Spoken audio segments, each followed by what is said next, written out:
Well guys, getting ready to do another Spider Slayers haul. This is episode 330. Stay tuned, guys.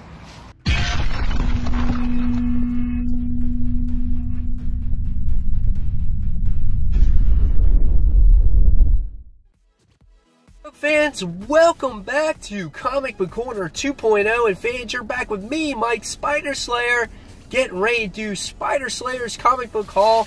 This is episode 330, and this is the video series where each and every week I show you, the fans, which books I pick up at the comic book store. And this week, guys, wow, there is some big books here, and it's kind of event heavy too also. So let's get started with this week's haul, shall we? So this week we get the white boring bag, so we're just going to make sure that we take that one off. Alright, and the first thing we wound up getting is Astonishing X-Men Annual. Now, I read the newest issues, I think it was 11 or 12 or 13 of Astonishing X-Men, and that was really, really good. I love the formation of that team, of Havoc and Beast and everybody else that's on that team with Dazzler. This looks like it has to do with some of the older characters that were in the team. I don't know if it's a closure or what this issue has to deal about, but nevertheless, I'll give it a try, see what it's about. It's the annual Astonishing X-Men Annual Issue 1. Alright, next we have Batman. This is issue 53.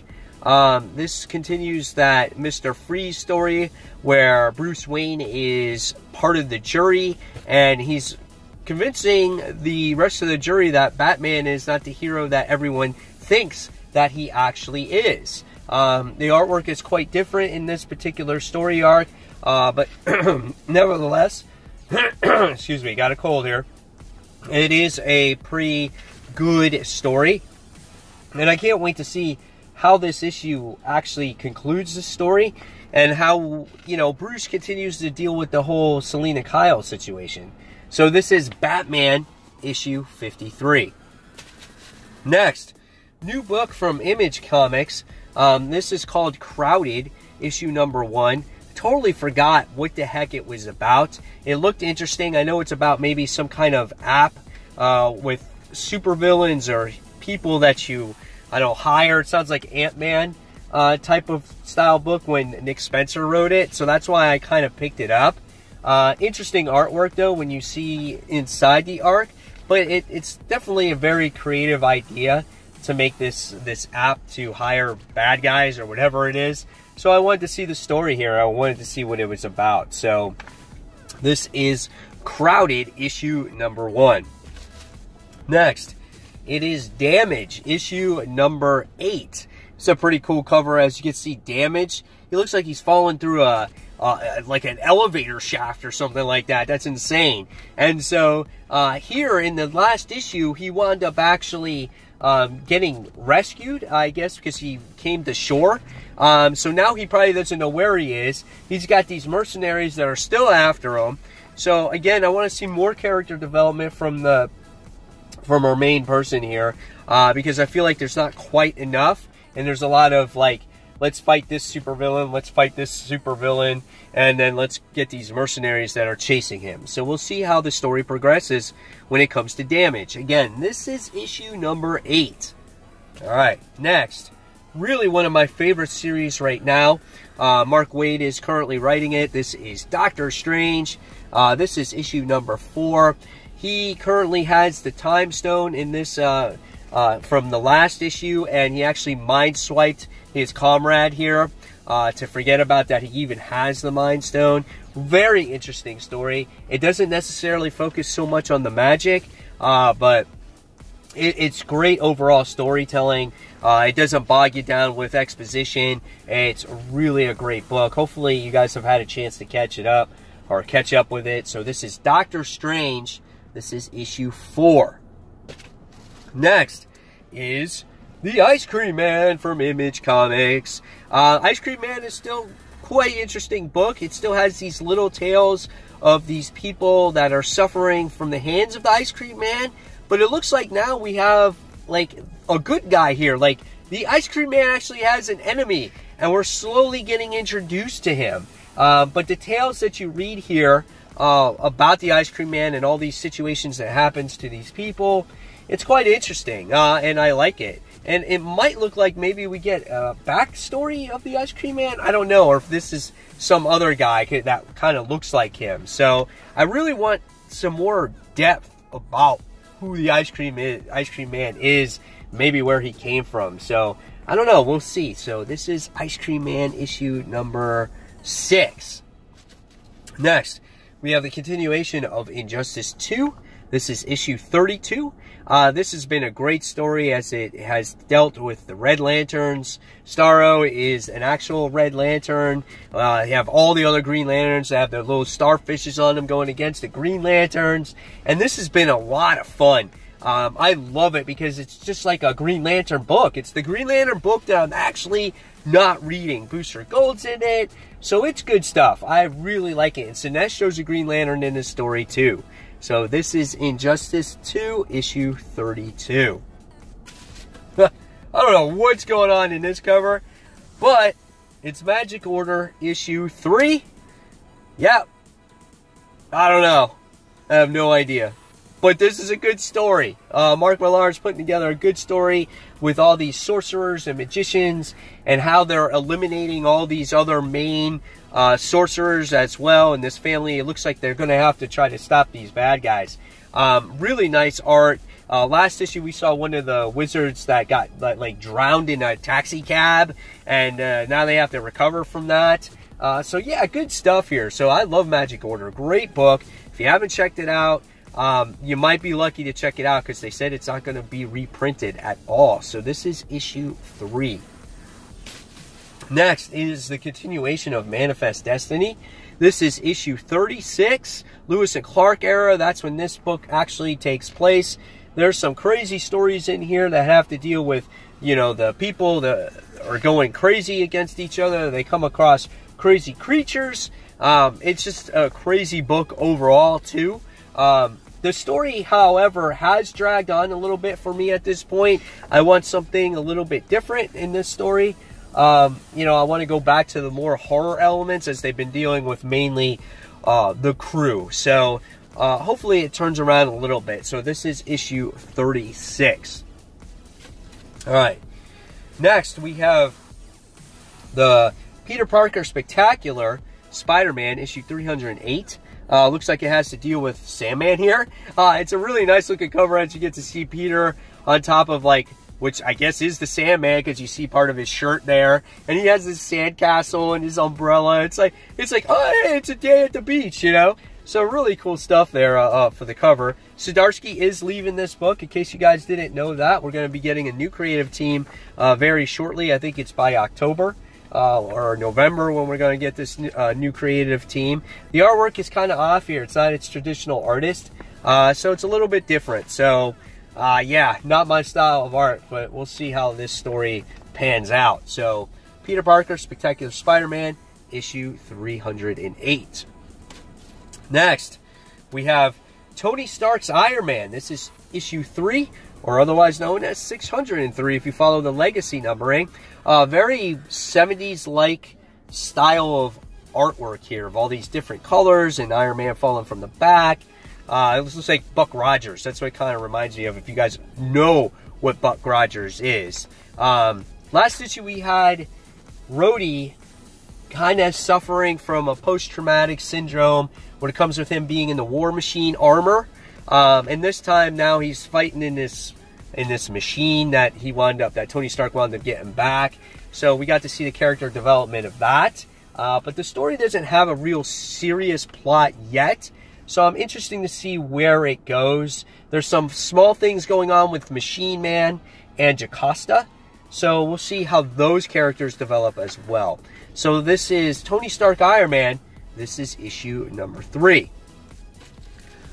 Next is the Weatherman. This is issue 3 as well. We got a lot of stuff going on the Weatherman. We got to find out who Nathan Bright really is and how his mind got wiped. His mind was swept to forget about his previous life, and now he's just this weatherman, and now he's escaping from all these people that are chasing him. The artwork is a little scribbly, but I do like it. It kind of fits the tone of the book. It's a very interesting story about how Earth was destroyed and everyone's living on Mars, and yet the rest of the habitable planets as well are looking to get destroyed too. So this is a good book, and this is The Weatherman. This is issue 3.